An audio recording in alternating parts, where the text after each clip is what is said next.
Shalom bien-aimé, le pasteur Bédi de l'église Miséricorde et Faveur de Dieu. Alors aujourd'hui, c'est une joie encore pour moi de vous retrouver autour de la parole de notre Seigneur et Sauveur Jésus-Christ de Nazareth. Alors aujourd'hui, je veux échanger avec vous autour de ce beau passage tiré du livre de Matthieu chapitre 10 et le verset 33 qui dit exactement ceci. Mais quiconque me réunira devant les hommes, je le réunirai moi aussi devant mon Père qui est dans les cieux. Quiconque me réunira devant les hommes, je le réunirai également devant mon Père qui est dans les cieux. Alléluia. Frère, c'est le Seigneur Jésus qui parle ici. Le Dieu d'amour, le Dieu de compassion, de miséricorde, tout ce que tu veux. Le Dieu qui est amour, qui n'a pas l'amour mais qui est amour.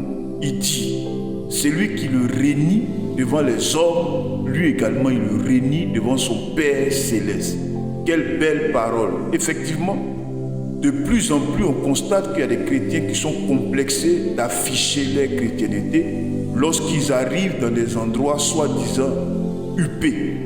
Ils sont chrétiens à l'église, ils sont chrétiens chaque dimanche, mais lorsqu'ils arrivent au bureau, ils réunissent pratiquement leur chrétienté en cachant leur foi. Rien ne les identifie à Jésus. S'ils sont des hommes d'affaires, ils ont honte de proclamer qu'ils appartiennent à Jésus. S'ils sont des juges ou des avocats ou des PDG, au milieu de leurs collègues, ils ont honte de proclamer qu'ils appartiennent à Jésus. Ils ont honte d'afficher leur foi. En agissant ainsi, vous régnez Jésus sans vous rendre compte. Et un jour viendra où vous crierez à lui. Un jour viendra où vous serez dans des difficultés. Vous appellerez son nom, il ne répondra pas. Parce qu'il a dit, c'est lui qui me réunit devant les hommes. Moi également, je le réunis. Je n'ai jamais compris comment on peut être chrétien et être complexé. Parce qu'on est au milieu des gens, soi-disant grands. Comment vous faites pour être complexé au milieu des gens qui n'ont pas Jésus? C'est pas quelle magie. Comment vous faites pour avoir honte de proclamer que Jésus est Seigneur lorsque vous arrivez dans certains milieux? Jésus est Seigneur. Si je suis un homme d'affaires, le monde des affaires saura que Jésus est Seigneur. C'est à prendre ou c'est à laisser. Si je suis propriétaire d'une boutique, tout le quartier saura que Jésus est Seigneur. Celui qui n'aime pas Jésus, c'est lui qui voit. S'il veut, il vient dans ma boutique. S'il ne veut pas, il ne vient pas dans ma boutique. Mais on ne va pas se complexer. On ne va pas se censurer pour proclamer que Jésus est Seigneur. Car lorsque tu as honte d'afficher ta chrétienté, tu es en train de régner le Seigneur en public. Tu régnes Jésus devant des hommes. Tu régnes Jésus le Créateur devant les hommes. Je ne peux jamais avoir honte de proclamer Jésus. D'ailleurs, je suis d'abord chrétien avant d'être toute autre chose. Pour ceux qui me connaissent, si vous pensez que je suis autre chose dans la vie pratique, sachez que je suis d'abord chrétien avant d'être autre chose. Jésus passe en priorité avant toute chose. C'est à prendre ou à laisser.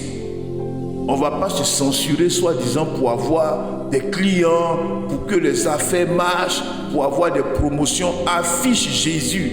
Proclame la seigneurie de Jésus.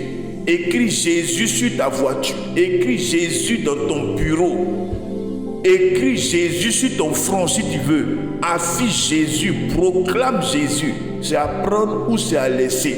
Celui que ça gêne, il laisse. Celui que ça ne gêne pas, il prend. L'heure n'est plus à la chrétienté dans l'hypocrisie. L'heure n'est plus à la chrétienté de façon modérée, avec beaucoup de diplomatie. On ne sait pas où vous êtes exactement.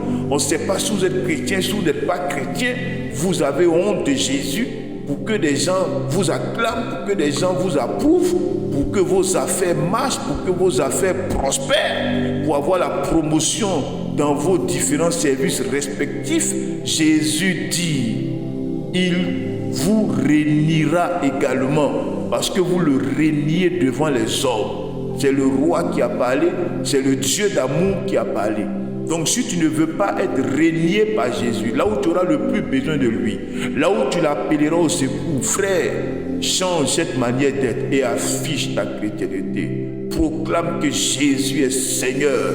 Partout où tu arrives, que le monde sache que cet homme, cette femme est un élément de Jésus. Cet homme est dans le camp de Jésus, cette femme est dans le camp de Jésus. C'est à prendre ou c'est à laisser. Affiche Jésus, proclame sa seigneurie et ne le renie pas au travers de cette fausse sagesse qui t'amène à dissimuler ta foi, qui t'amène à cacher Jésus quand tu es dans des endroits soi-disant huppés. Il y a qui est plus grand que Jésus dans ce monde? Devant qui on va avoir honte de proclamer Jésus? Réveille-toi, frère, ressaisis-toi avant qu'il ne soit trop tard. Que Dieu te bénisse, que sa grâce